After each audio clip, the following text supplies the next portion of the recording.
Jammo zomi jin leitung bup zomi hempel hong ho pi ing. Ming la ba shin. Jama nami do kai ending pi ba di shin. Leshi ba di tawin ka do zomi amyuta ba di bahu alo amu song gomdi win u pi ba di. Yaku ching ma sa yue yomi amyuta ba di mo wa da. Tabo tha lu ngan sin mya ko tin pya swai nui twa ma pi ba di. Zomi mi ba pi tu mya shin ma ja mi sa tin jin pa pyu long me thui thui yui kaw pwe nai ကျမတို့ဇုံမီအမျိုးသားပါတီတွေလည်း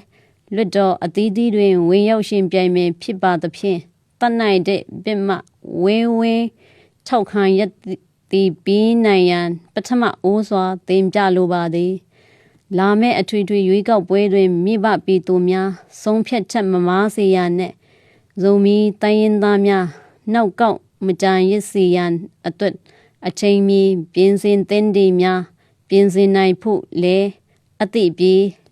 ညွှန်းစော်လိုပါသည်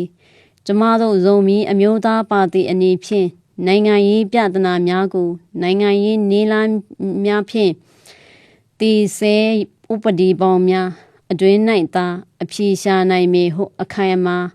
ယုံကြည်ပါသည်ထို့အပြင်ကျမတို့ဇုံမီအမျိုးသားပါတီ၏နိုင်ငံရေးသဘောထားယက်တီချက်များမှာဇုံမီတိုင်းရင်းသားများအပါအဝင်မြန်မာပြည်တွင်မြေသိမ်းနေထိုင်သောတိုင်းရင်းသားအားလုံးတို့၏နိုင်ငံရေးအရာတန်းတူညီမှုရရှိဖို့နှင့်အနှစ်သာရ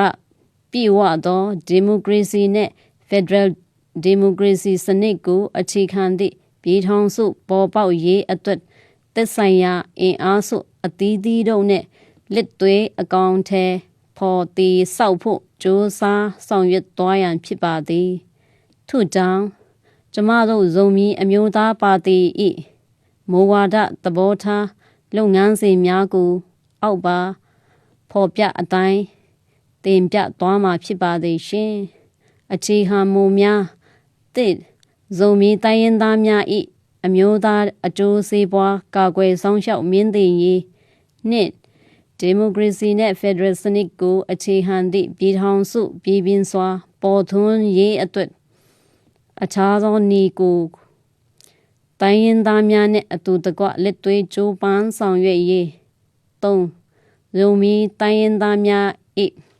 ဥစ္စာဒနာအမြင့်မီကိုးကွယ်သည့်ဘာသာစာပေယဉ်ကျေးမှုဓလေ့ထုံးသားများအားကာကွယ်ထိန်းသိမ်းဆောင်ရှောက်မြင့်တင်ရေး၄နိုင်ငံတော်၏အထောက်အထားအာဏာတည်တံ့ခိုင်မြဲရေးငြိမ်းချမ်းသာရသောလူအတိုင်းအဝင်းတည်ဆောက်ရေးနှင့်လွတ်လပ်ရေးအတွန်းစီကြာတည်တံ့ခိုင်မြဲရေးငါမြန်မာနိုင်ငံ၏နိုင်ငံရေးအပြောင်းလဲဖြစ်စဉ်များနှင့်နိုင်ငံပြန်လည်တည်ဆောက်ရေးတွင်ဇုံမီတိုင်းရင်းသားများအားကိုစားပြုရေးဆိုနိုင်ရေးတို့ဖြစ်ပါသည်ကျမတို့ယုံမီအမျိုးသားပါတီ၏အဓိကရည်ရွယ်ချက်များကိုလည်းဆက်လက်တင်ပြသွားမှာဖြစ်ပါသည်ရည်ရွယ်ချက်တစ်ဇုံမီတိုင်းရင်းသားများအားလုံးသွေးစည်းညီညွတ်ရေးရရှိအောင်ဆောင်ရွက်သွားမယ်နှင့်အခြေခံလူအခွင့်အရေးများရရှိရေးနှင့်ဒီမိုကရေစီအခွင့်အရေးကြောင့်လူနည်းစု၏အခွင့်အရေးနိုင်ငံသားအခွင့်အရေးထိခိုက်ဆုံးရှုံးမှုမရှိဘဲအထစ်အခိုက်မရှိအောင်ဆောင်ရွက်မယ်၃အမြင့်မြန်မာနိုင်ငံတော်၏စီးပွားရေးလူမှုရေးကျန်းမာရေးပညာရေးကဏ္ဍများပုံမပေးတိုးတက်မြင့်မာရေးကြိုးပမ်းမယ်၄ဇုံမီတိုင်းရင်းသားများဘိုးဘွားစဉ်ဆက်နေထိုင်သည့်ဒေသများနှင့်ဆက်တဲ့ဒေသအလုံးတပြင်းနေဘစ်ဆောင်ဖွံ့ဖြိုးတိုးတက်ရန်ဆောင်ရွက်သွားမယ်ငါလွတ်လပ်သောဈေးကွက်စီးပွားရေးစနစ်ကိုပြည်ပြင်းစွာအကောင်အထည်ဖော်ဆောင်နိုင်ရန်ကြိုးပမ်းမယ်၆ဇုံမီဒေသအတွင်းထွက်ရှိသောတဘာဝတယံတန်တများ၏ထိုက်တန်သောအကျိုးခံစားခွင့်များကိုဇုံမီတိုင်းရင်းသားများရရှိအောင်ကြိုးစားဖော်ဆောင်မည်ခုနှစ်ဇုံမီဒေသအတွင်းစိ နေဆက်ကုံတွေရေးလမ်းကြောင်းများတူးချက်ဖွင့်လှစ်နိုင်ရေးနဲ့